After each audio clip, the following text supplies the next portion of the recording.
From Variety, celebrating more than 120 years covering the business of entertainment, this is the Award Circuit Podcast.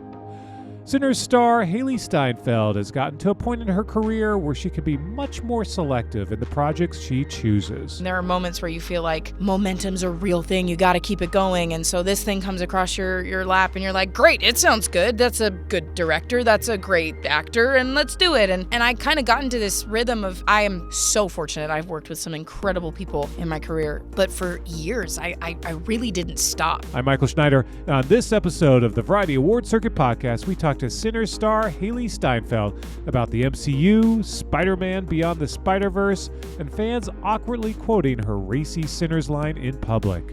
Also on this episode, Kiss of the Spider-Woman breakout, Tonatiuh. It's all next on this edition of the Variety Award Circuit Podcast. Stay close.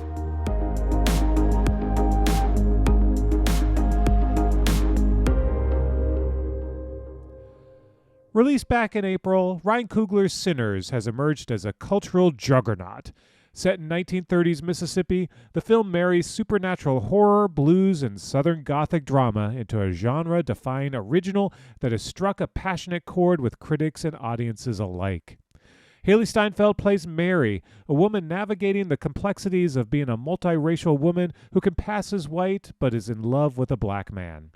Variety Chief Awards editor Clayton Davis spoke to Steinfeld about her experience working with the Oscar-nominated Ryan Coogler on Sinners, which is one of this year's biggest hits and one of this upcoming season's most undeniable awards contenders. She also reflects on her first Oscar nomination 15 years ago for True Grit and teases bits from Spider-Man Beyond the Spider-Verse and whether she'll return to the Marvel Cinematic Universe as Kate Bishop. Clayton began by addressing Steinfeld's viral line from the movie. And I'm not going to say it back to you because you're a lady and I'm a gentleman. But, it starts with, I heard you loud and clear, and it ends with, change your mind. Can you tell me about shooting that scene in particular? How many takes did it take to nail it? And did you expect it to blow up the way it did? Wow. I mean, for starters, I don't know that you ever expect anything to blow up the way they ultimately do, because it's always, I don't know, maybe it is the thing that you thought wouldn't necessarily that does, and it's always so interesting to see what people take with it and run with. Yeah. That particular scene. Okay, let me jog my memory here. Okay, I'm going to give you a little more than what you asked for. So I always feel like when I read a script, there's always, or tends to be, a scene or two that you like dog ear, that's like, or like red circle around. You're like, that's the hill to climb. That's the daunting thing that until it happens, I'm going to lose sleep over it, and it's going to be on my mind and eat me alive until I get there and get it over with. And there were a few of those in the sense of just like, at what point in filming am I going to feel like I have a clear enough, full enough understanding of where this character is at this point? I hope we don't shoot that scene too soon for me, right?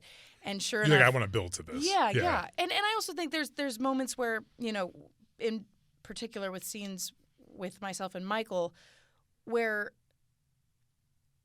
I would hope that they would, punt them to the end so that we had time to get to know each other, spend some time together, build a little rapport, and feel like we could give, the essence of history that our characters have a lot of.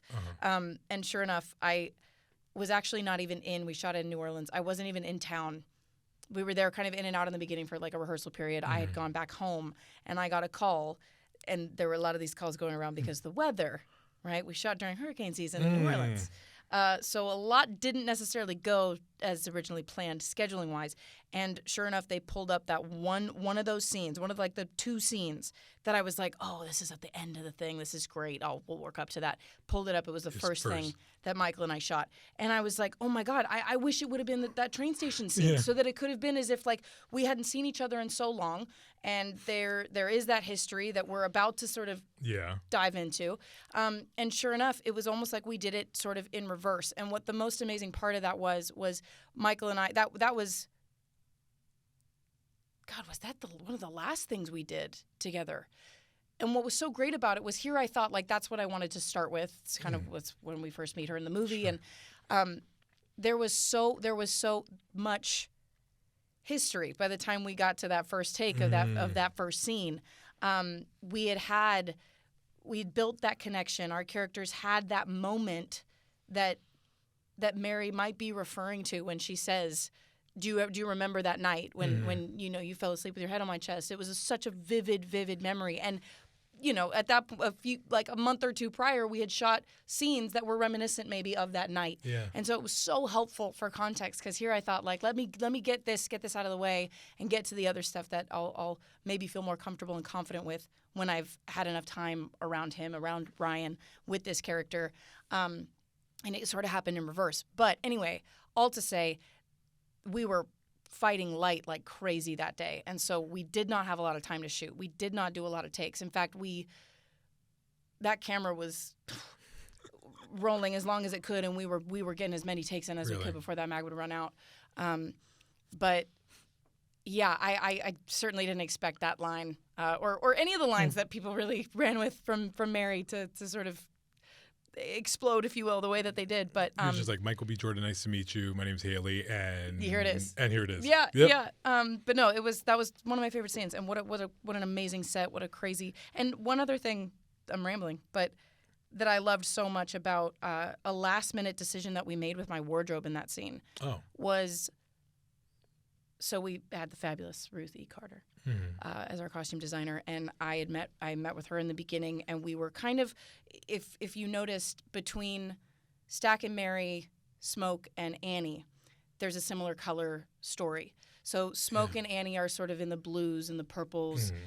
Stack and Mary are in these sort of pinks, reds, and they kind of you can see that they're sort of reminiscent of each other, the color stories.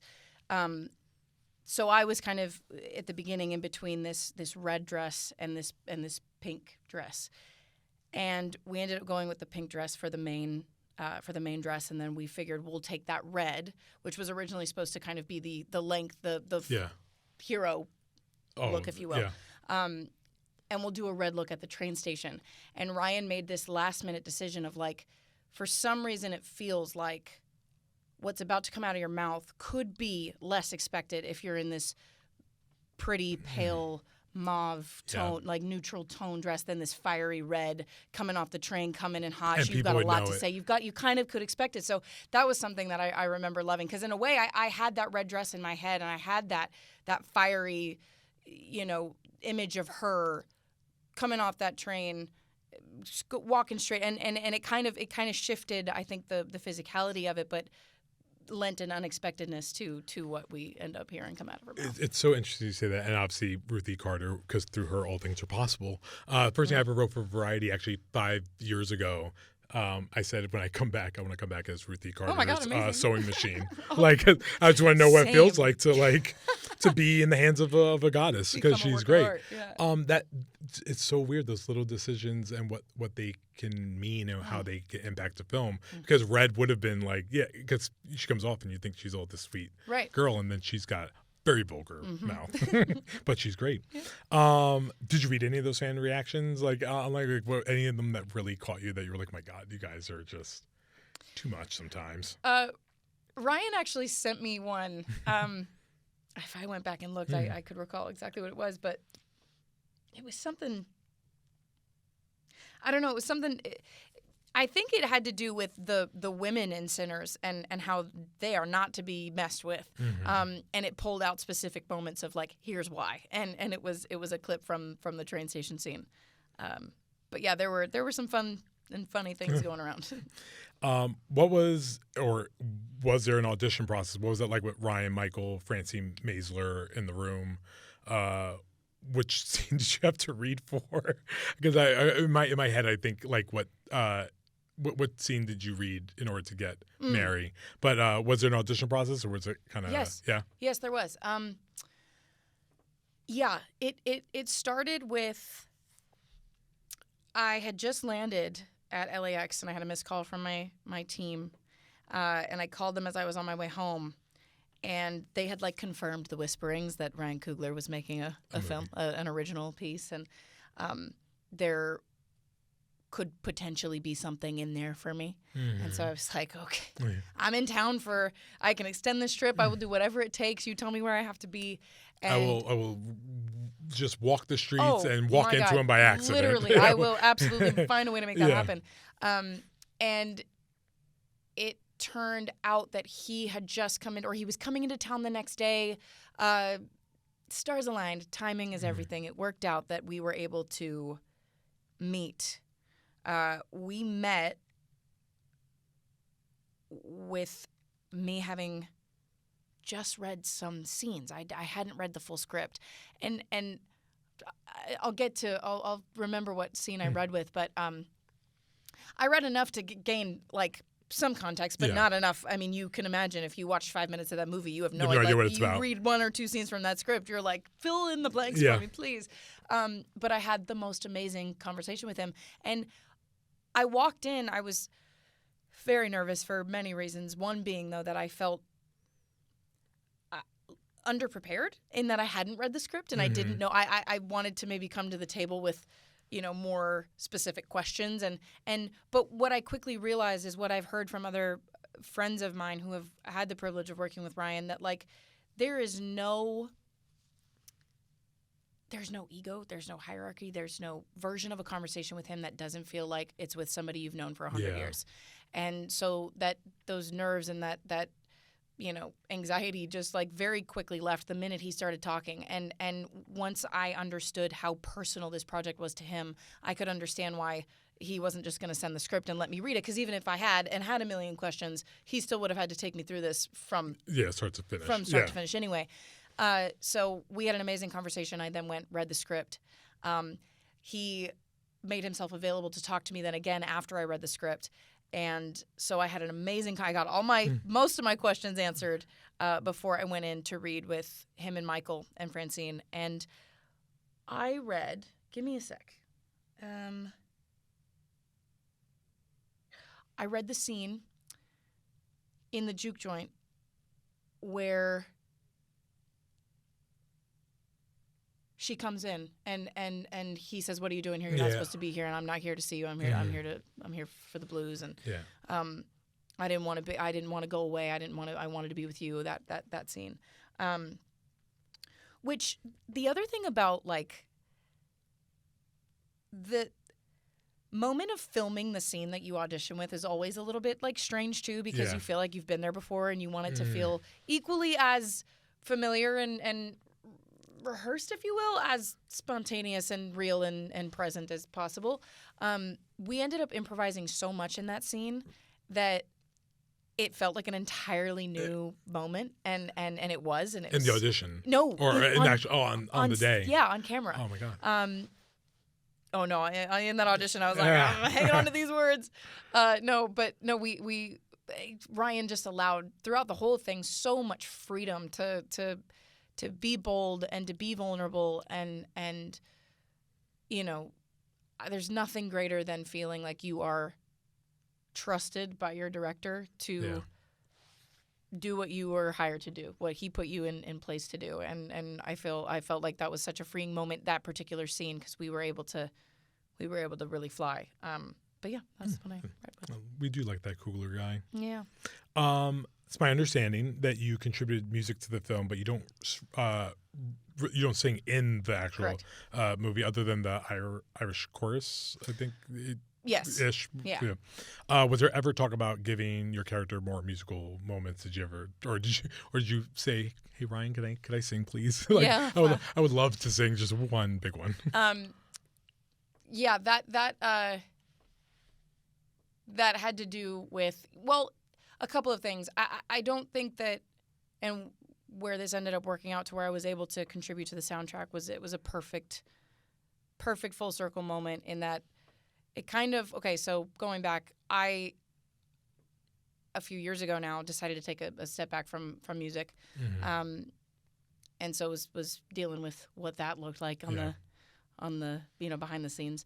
And that would have affected where I fell as far as making or singing in the movie specifically. But by the time the movie was over and I was able to contribute to the soundtrack, it served as such a reminder as to why I love making music so much. And I guess I could sit here and tell you that I had always wanted to make music, which I totally did, and that was always a dream that I had. But I think it was always the actor in me that wanted to create music from that place of purpose and creativity, and that's where my music career started, was through a movie. And so it had been a few years, and being back in the studio with Ludwig Göransson, who has literally been on my bucket list to make music with since I was 17.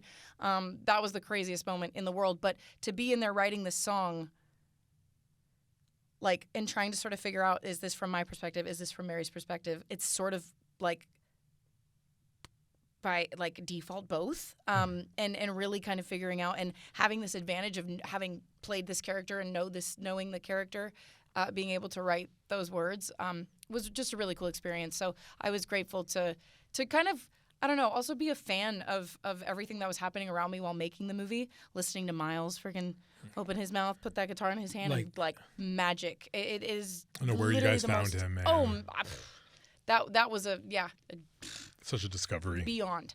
But to be there and be there on set and see all of that happening around me was so amazing to, I don't know, be able to sort of take a step back and really take it all in.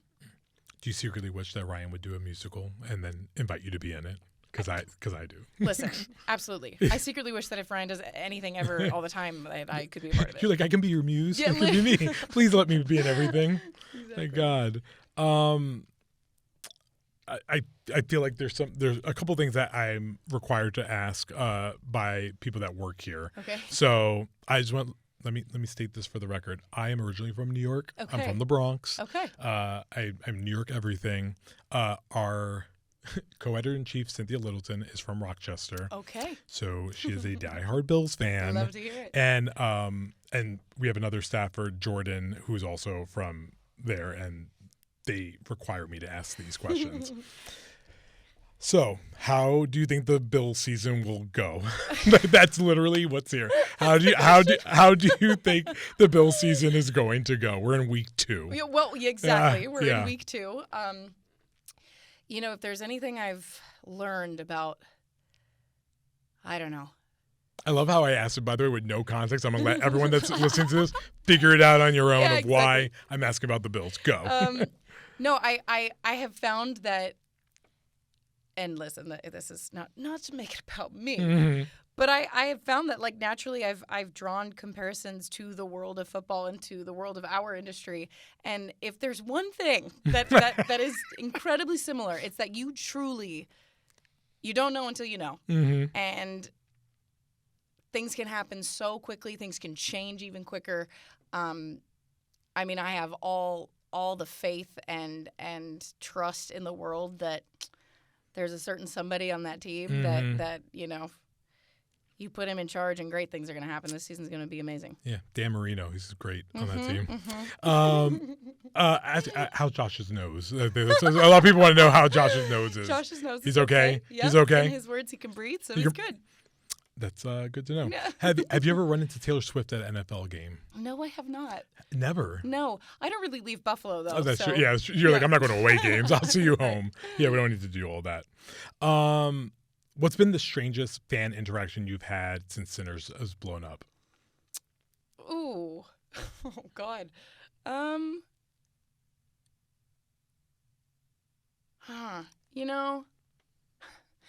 guess my mind went to maybe a couple where people like to bring up certain moments in that movie and certain lines. And quote it out loud. Yeah, absolutely. It's weird guys. In the market or out in public, it's like, I respect and appreciate you. I know what the line is. You don't have to tell me, yeah. But also, especially when people aren't in the know of what that comes from, it becomes really awkward. Yeah, no, completely. Yeah. Completely.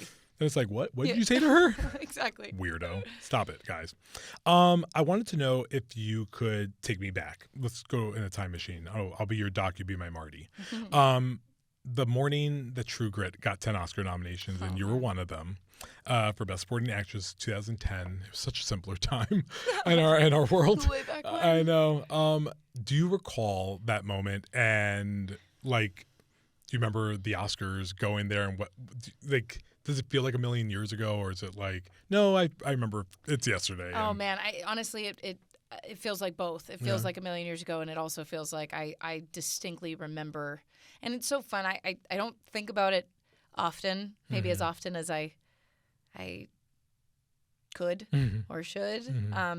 But even just like being asked about it, I will never forget that morning. It's funny because leading up to that,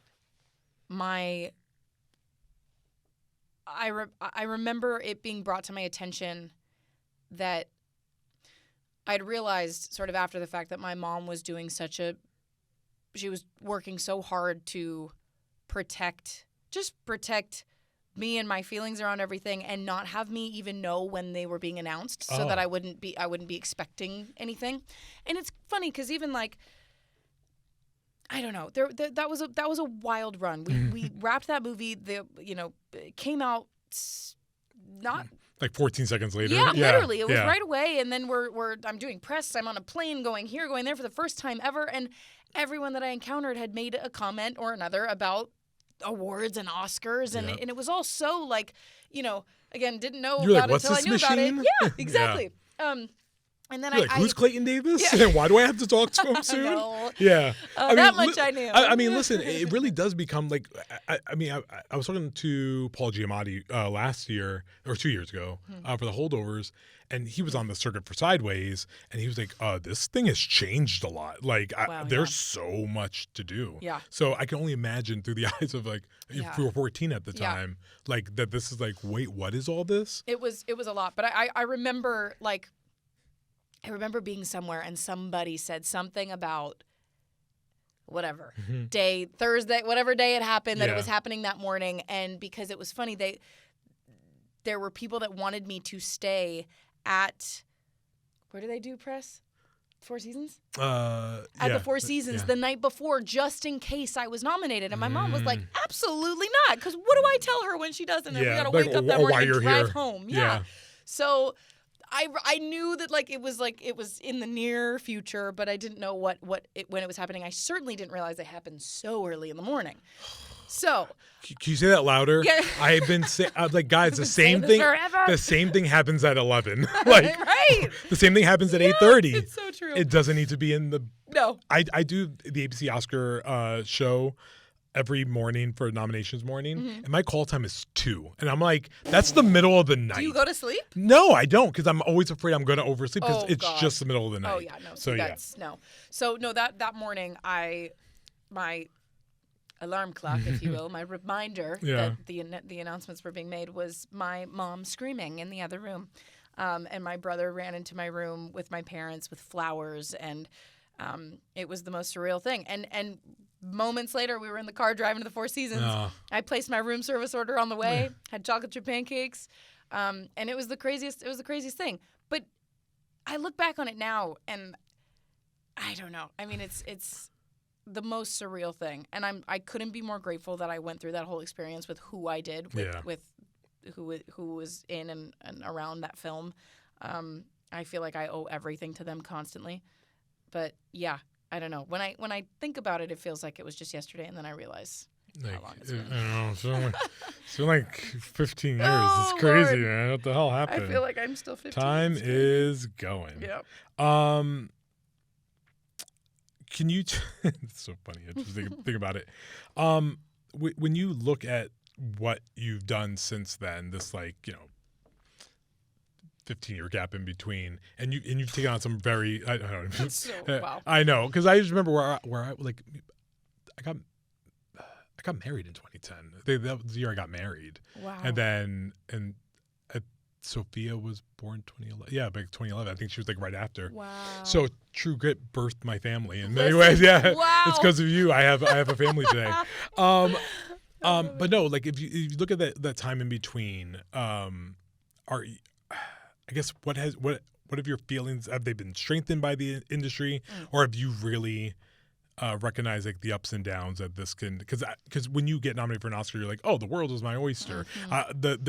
Halle Berry says it best. She says, I thought a truck was going to back into my driveway and drop scripts off, and then sometimes you realize that there's short-term memory loss and people are just right. Well, and you still have to go through the grind. Yeah. What was like your starkest realization during the time? Wow. I mean, I think they've really hit me and continue to hit me as I get older and as we get further and further away from that, only because I remember after that whole year there was a conscious decision to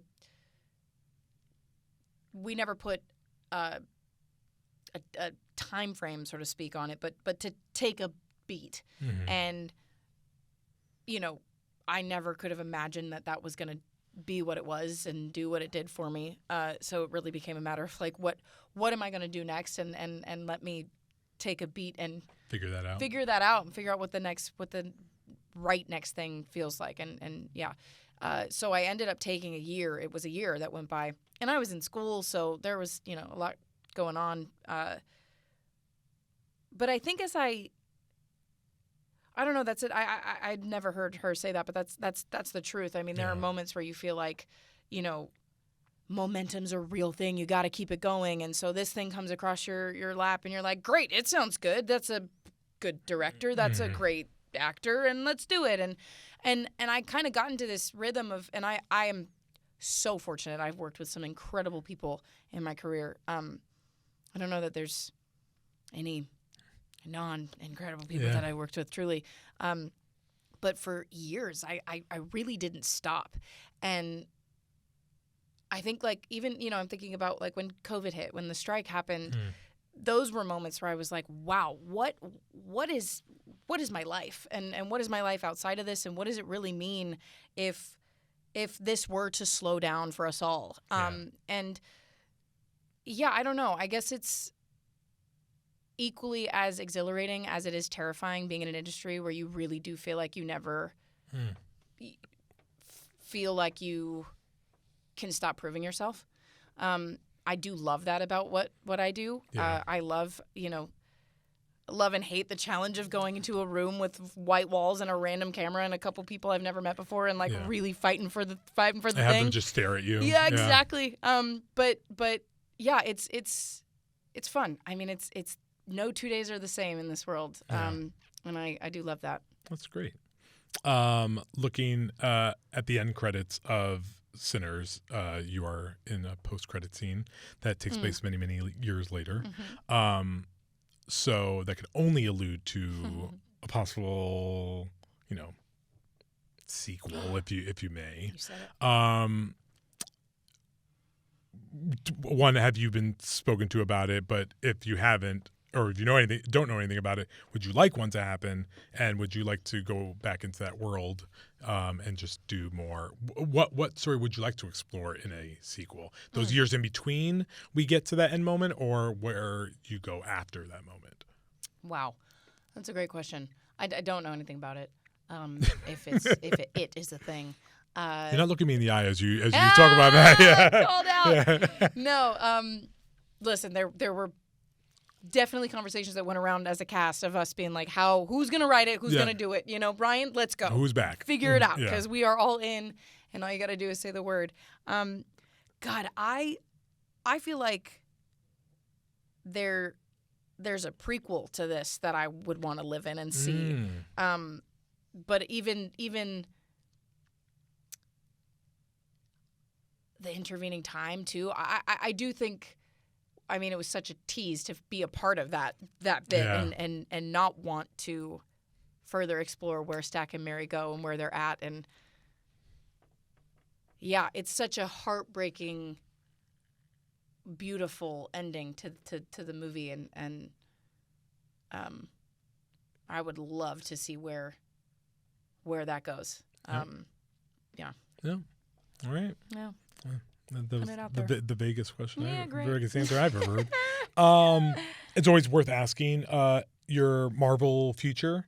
What From one vague answer to yeah, another? Well, I mean, I was told that you could tell us everything that's happening in your career. Okay. How tell me about Kate Bishop. there was a lot of chatter about Hawkeye season 2 and then some other things that fell through. Right. And then there's something on your IMDb about a TV show called Champions that's in pre-production that was on your IMDb. We weren't sure if it was real or not. It threw us all off guard. See, we have to update your IMDb. Yeah, It's your Facebook. It's your Facebook status. There's a Champions TV show on your IMDb that Who says else you're is in playing. it? Let me see. Actually, Do it. it is because anyone can do it. Yeah. It's like, yeah. Really? Has it always been that way? Add projects. After a devastating event, mysterious teen heroes emerge calling themselves the Young Avengers. But who are these young vigilantes and what gives them the right to use that name? TV series Champions, starring Hailee Steinfeld, Joe Locke, Catherine Newton. I mean, I'm in, but Yeah. You're like, sure, so- I'll do it. Wait, That sounds great. could that be? You're telling me that anyone can do? Anyone can do? I that? mean, it's anyone can like update IMDb. It's supposed to go through an approval process, but Because part of me is either like, is that somebody totally random that's just throwing it out there, or is that somebody that could know something? They know more than us. yeah. I'll look into it. I'll help you break it here when you look into that. So that's not happening, or unfortunately. not at this moment that we're talking about it. What else? Anything else? Your involvement in the future? Were you in London filming anything recently? There's a lot going on in London at the moment. Yeah. One thing I will say that I am waiting by the phone, eager for a call, because I know that there's a lot going on, and like you mentioned, there have been a lot of changes happening over there. But I love that Marvel family. I'm so grateful to be a part of it. Anytime they need me, they know where to find me. That's question? yep. So, and the last big question that we can ask, one of my favorite roles of you from you is in one of my current favorite animated franchise, Spider-Man. And we have a Beyond the Spider-Verse coming in 2027. It's very highly anticipated. I've yelled at Phil Lord and Chris Miller very, very much about these constant delays that I'm not happy You're about, not the only one. because I'm like, what's going on, man? So, have you recorded much of your dialogue and is there a lot that you've had to scrap because the movie went through some evolution changes? I guess what can you tell us about it? Yes, we're into it. I actually wonder if anything ever gets scrapped, because there are so many moments where, the amount of times and the amount of ways I've said Miles, or look out, or over here, or just, there are certain things and phrases that I've certainly said many, many, many times that I know they have a library of it, that I'm like, I wonder if they ever, now, if they did, I would probably, I don't know that I would know. However, I would want to do it fresh and be in the moment, do it as, as we go. But I wonder if anything gets scrapped, or if it just all gets like piled up in a folder. But no, we've started, we're into that.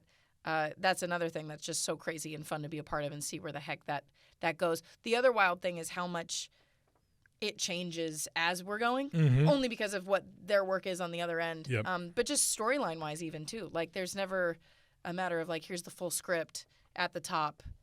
Let's go. So you're not done with your recordings. There's still a lot of stuff being worked on. Well, I don't know about a lot. Oh, but you got stuff to do. Yeah, so yeah. Okay. That's Hailee Steinfeld, star of Warner Brothers' Sinners, now streaming on HBO Max. After the break, Kiss of the Spiderwoman star Tona Tu. From Los Angeles, this is the Variety Awards Circuit Podcast.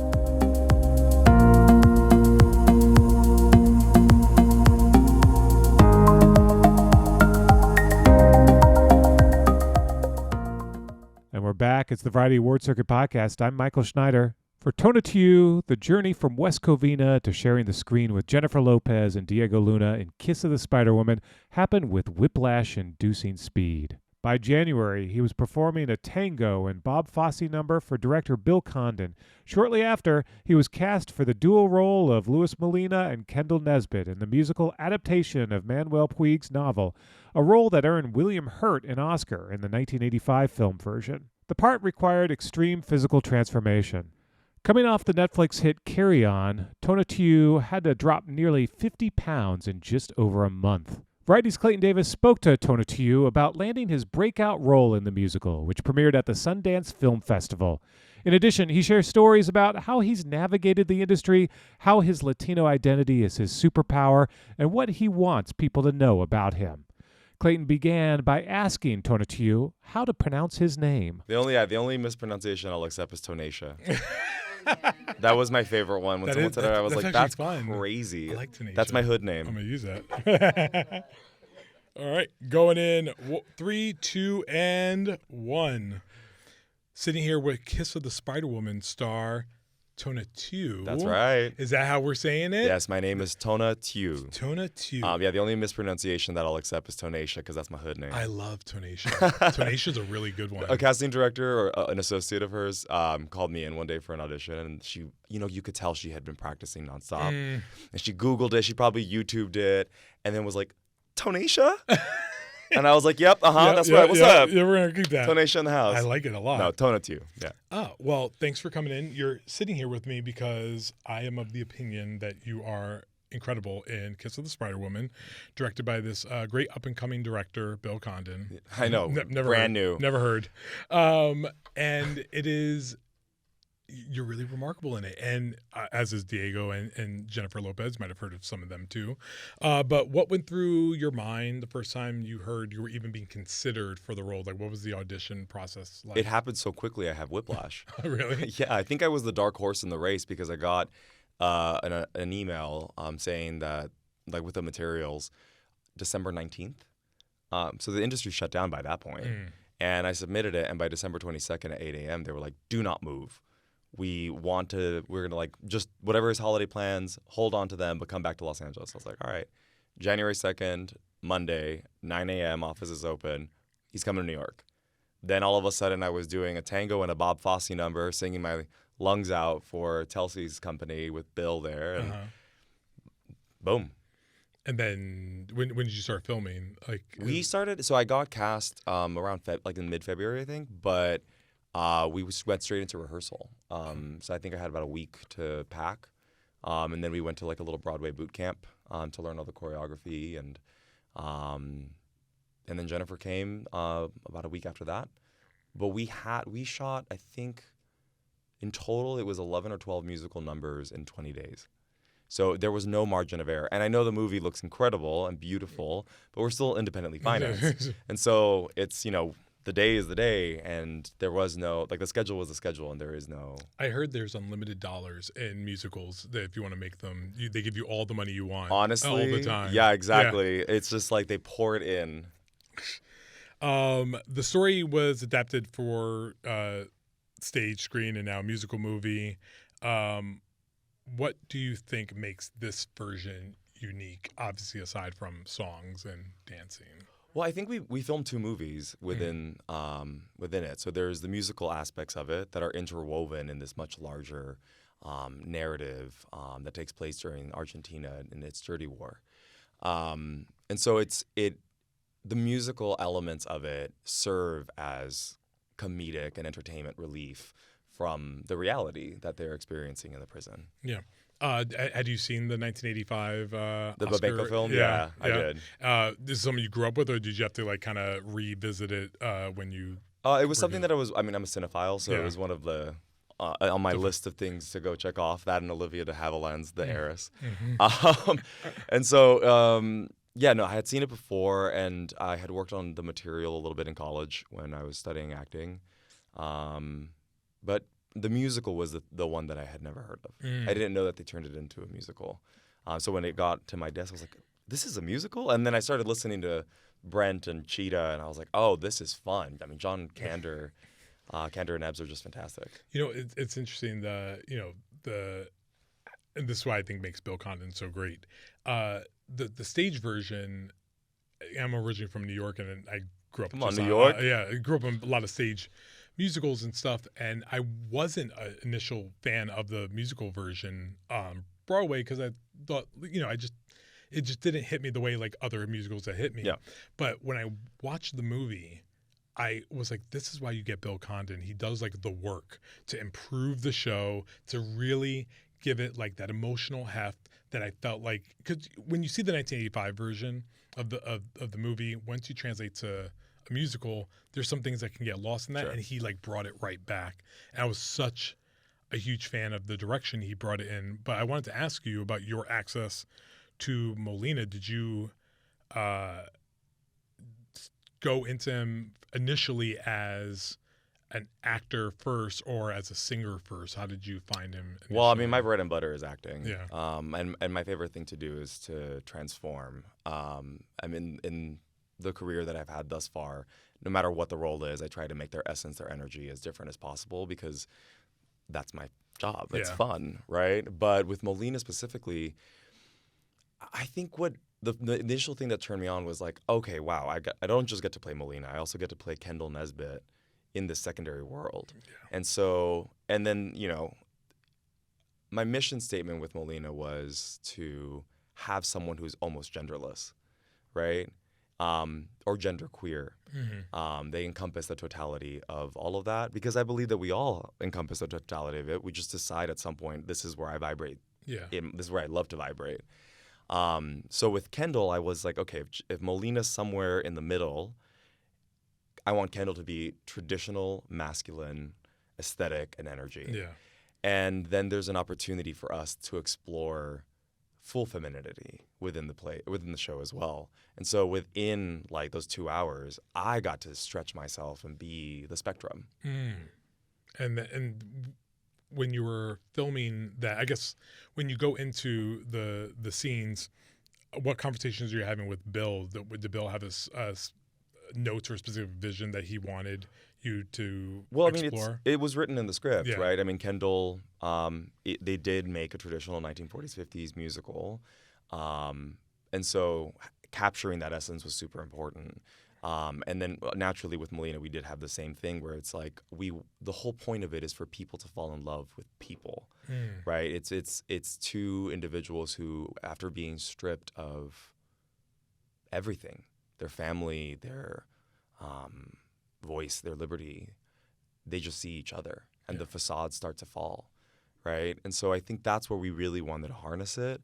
I think Bill was just surprised that I was a pretty bitch with a wig. And it kind of ended up working, right? Like all of a sudden, you know, we were able to create something more with that. But I had just come off of Carry On. And so I gained some mass. I think I was punching in at 190.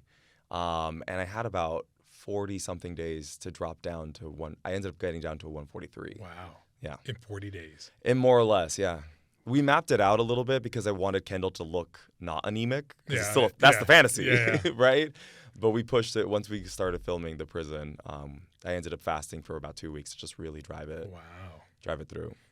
Yeah, I'm still carrying a little holiday weight too, so I'm gonna bring my mass down as well. Talk about some of the most challenging musical numbers for you in the movie. Which one became like your favorite to perform, and what really became the hardest to nail? I think the one that was the most, it doesn't seem technical, but it is incredibly technical. She's a Woman. We shot it in one take, and we ended up splitting it at the break mark because of time continuity. But every moment was a one take thing because Bill really wanted to, with all of the numbers, if he can get one take, he was going to get one take. And I think that's why they hired someone like Jennifer as well, because she comes in and did the exact. Yeah, exactly. It's always a good way. I think people are learning about you for the first time in this movie because it's such a breakout performance. But I wanted to give you opportunity to tell people like who you are and where you come from. So like you're a California native, right? Yeah, born and raised. West Covina. I was born in Boyle Heights, but then eventually moved to West Covina. Okay. Are these my Google security alerts? Are you outing me right now? Yeah. It's like, well, just kidding. Bit, and you went to USC. I did, yeah. Yeah, and went there for acting. Mainly cinema, but yes, I was there for acting as well. Did you always know you wanted to be an actor? No, God no. No. What did you want to do? Well, I have this like really strong disdain for injustice. Mm-hmm. Like it really just like, I don't know if it's neurodivergency or what, but my moral compass is just like kind of absolute. And yeah, I grew up in an immigrant community, and seeing how some of the people in that community were being treated centered that almost. And I don't know, and I probably was bullied as a kid, so there was something in that as well. But I found freedom in the arts. Like I found justice in politics, but I found freedom in the arts. And I went through the academia, I went through the academic structure. And I got a full ride to go to a couple of different schools to study political science. But an English teacher just came up to me and said, well, why aren't you going to do acting? Don't you love it?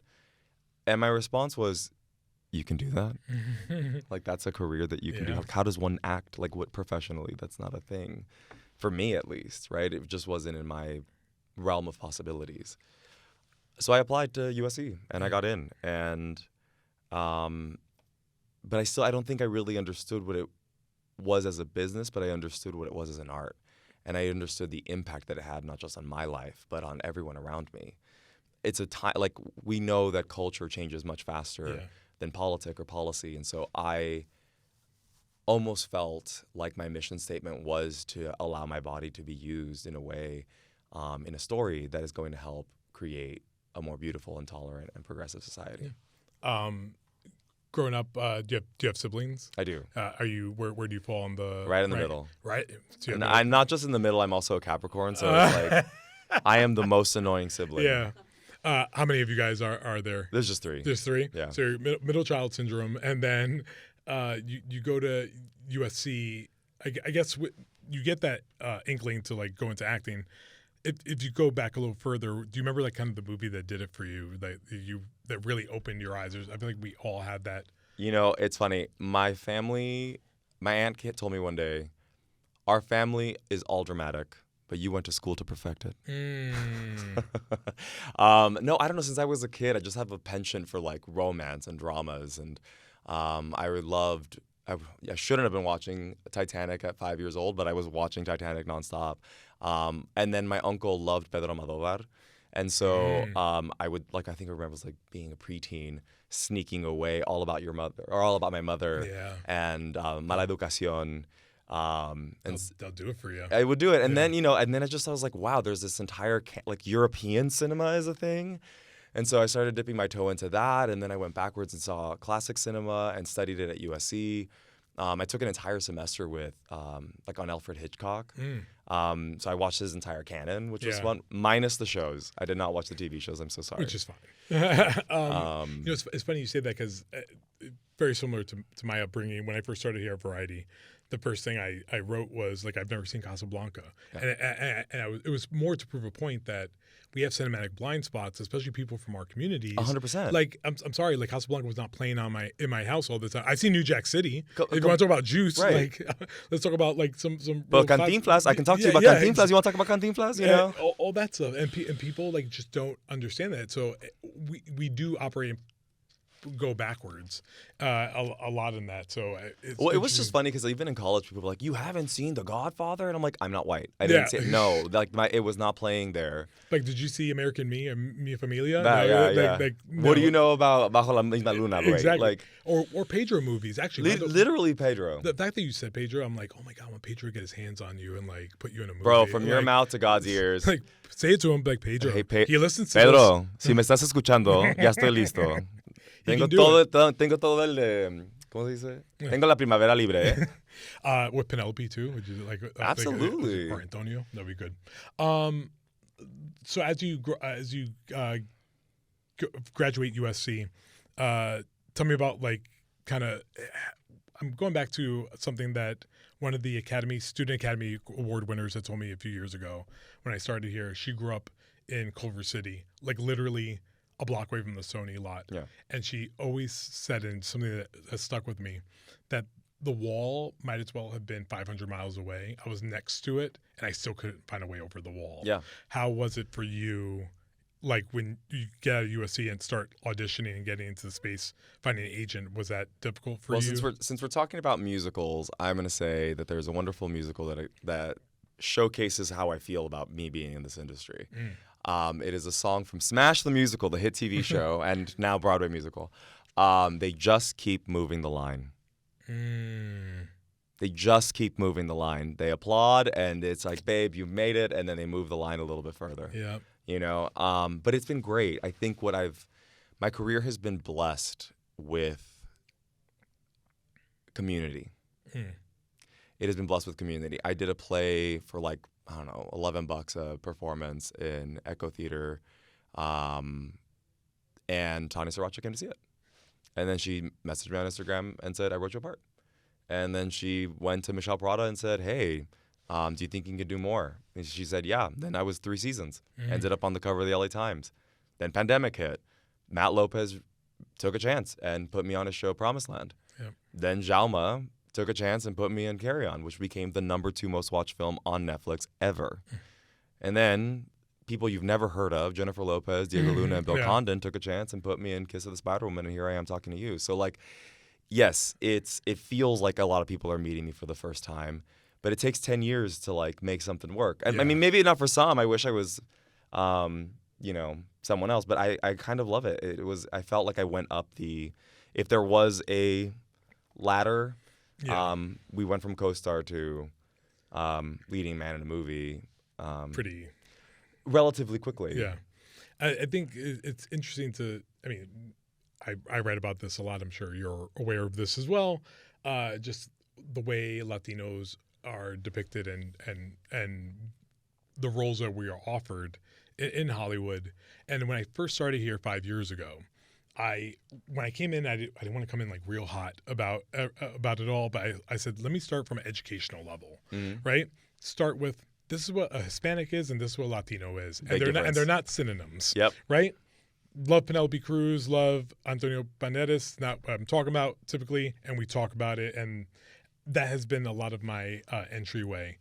And still are having this discussion in the year of our Lord 2025 about what a Latino person can bring to the table. We are, quote John Leguizamo, we are $7 trillion. We're 20% of the GDP. I got the quotes right here. Oh, there you go. No, I wanted to weaponize myself with this because I no longer want to participate in this mythology because it's just not true. It's not founded on it. And by us talking it up, it almost arms people to continue that narrative, which is not true. We are in a Latino Hollywood renaissance. Yeah. Latinos are Hollywood. I am not a Latin actor. I'm a great actor.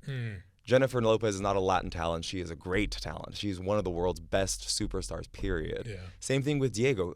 Andor is one of the most successful shows, absolutely, period. Does it have anything to do with Latino themes? No. Yeah. Right? And so when we look at the box office, Latinos are 24% of the U.S. movie-going audience. That's 1 in 4 tickets. In 2023 alone, $2.7 trillion was created and spent by Latino audiences. That's more than New York and Texas' economy. So to say anything other than, wow, Latin audiences are incredible. We're keeping the lights on. Latin talent is incredible. Is a myth. It's just a myth. It's a fallacy.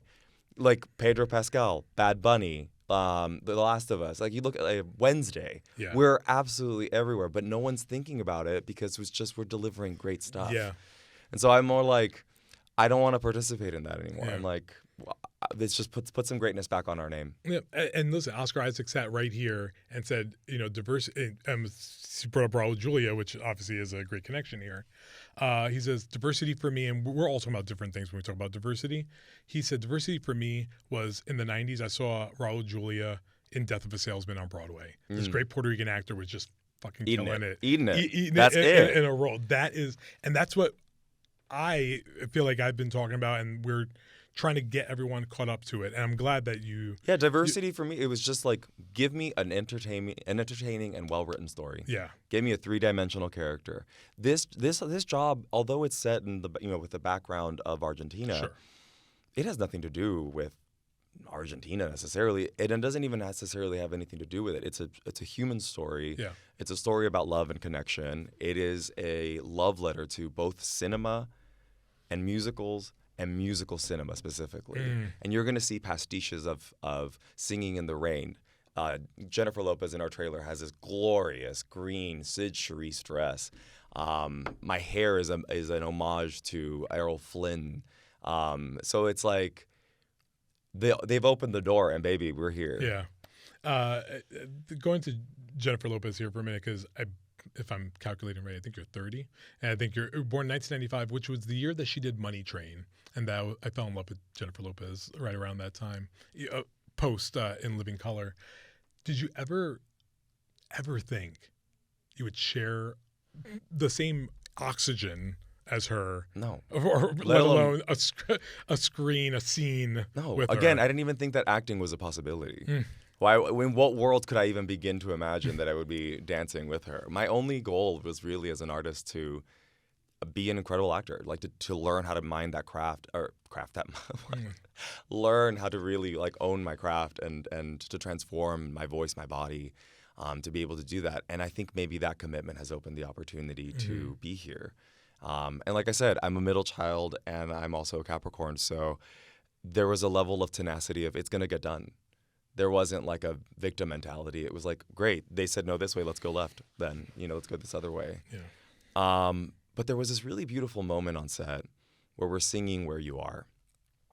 I flew out my mom and my stepdad to go to the set. They couldn't come to Promised Land because of COVID. And Carry On, I wasn't a lead-in, so it just felt like a little strange. But this one, I was like, I can't. She has to come and see it. And watch it. See what it looks like, right? We had, I think, about 40 to 50 Broadway dancers that day and extras, et cetera. It's our big, intermission number. Yeah. But the backdrop of this number is Molina is begging his favorite artist to take him away from the horrors that he has witnessed.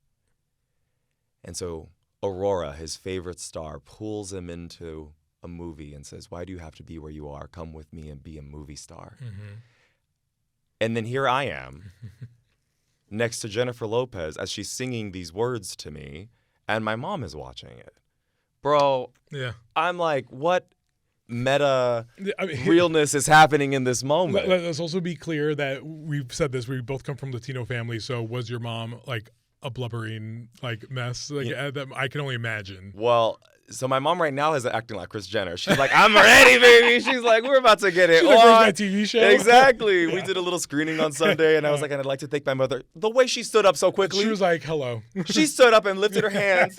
Here I am, boys. Here I am, world. She's Mama Rose. Poor stepdad is gonna get left so quick. No, as soon as some Oscar Isaac comes and just talks her. No, not all the way. But no, when she met Jennifer, I didn't know what she was gonna. I'm not policing my mom. I'm like, live your truth, you know. And Jennifer's so sweet, but she went up to her and she shook her hand and she just said, "Thank you for giving my son this opportunity," and then burst into literal sobbing. And you were like, we were so close. Yeah. No, but Jennifer hugged her and she's like, I didn't give him an opportunity. He earned it. That's Tona Tu, star of Lionsgate, Roadside Attractions, and LD Entertainment's Kiss of the Spiderwoman, which opens wide on October 10.